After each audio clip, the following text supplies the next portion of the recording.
last example in 1.3 is example 4, and just another application of a geometric sequence, talking about a piano. And I really do think these questions can be challenging because they give us so much information. I would recommend taking the question and trying to write some information that they've given us. And it's said that, the modern piano has 88 keys. That's going to be the number of terms.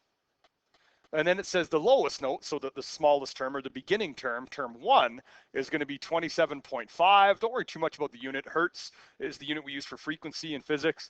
And then it says the highest note on piano, so the 88th key is going to be 4186.009. And then in A, it says determine the common ratio of the geometric sequence produced from the lowest key, which I'm going to call term 1. We know that that's 27.5. And then it says to the fourth key. So there's a missing term 2. There's a missing term 3. But then the fourth term is going to be 32.7 hertz. Now they want us to determine the common ratio. Just like the third example, to move forward in this sequence, I multiply by r, which means I can say that term 4 is equal to term 1 times r to the power of 3. That's a really, really important concept that we have to be able to get to. It's also worth mentioning, I think at this point, that whether you draw it out or write it out, we really do want you to state this somewhere. We don't want you to just magically come up with a common ratio. We want to see how you got there.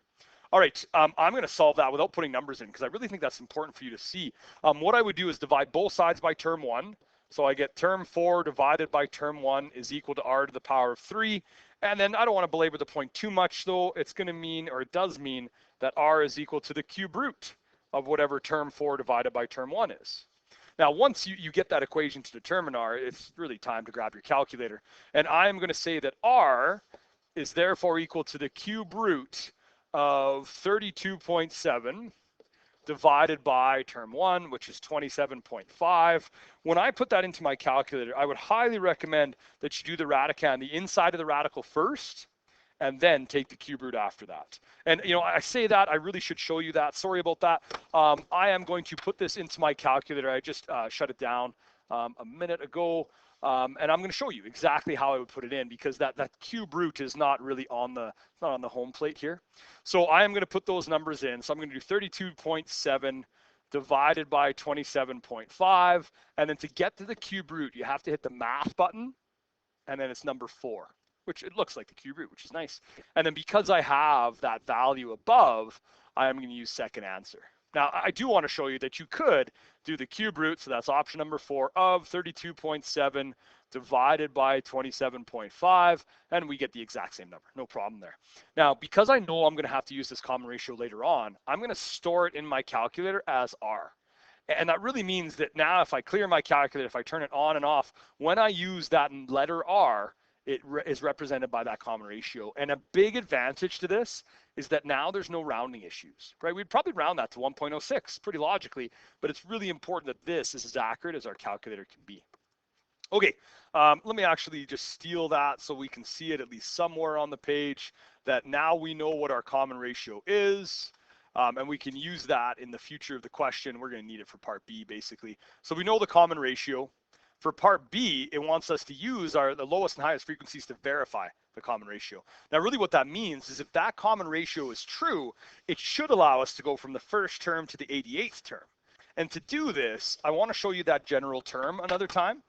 So the general term formula for geometrics is Tn is equal to term 1 times r to the power of n minus 1. So for this particular sequence, Tn is equal to 27.5, that's term 1, multiplied by, and as annoying as it is, I am going to write that entire number, even though it's just kind of right above, but that's okay. The common ratio is that entire mess, and then that's to the power of n minus 1. Now, in order for this to be true, we should see that the 88th term is equal to our 41, oh, I forgot the number already. I'm going to scroll up a little bit. That's why I write them, 4186.009, which means in order for this to be true, we're going to verify is 4186.009 equal to 27.5 times 1.059428584. What a tedious number. To the power of 88 minus 1. Now, if this is true, the right-hand side should be equal to the left-hand side. So I'm just going to write that left-hand side again, 4186.009. And then the right-hand side, we're going to jump back to our calculator. Now, because I've stored that number into my calculator, I can write it almost exactly as I wrote on the board. 27.5 times alpha r to the power of, now you could put in a bracket 88 minus 1.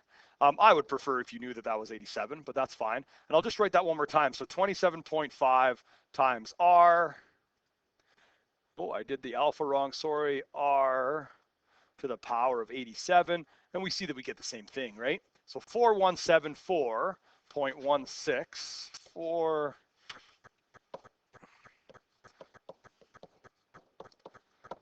and they're not exactly the same, are they?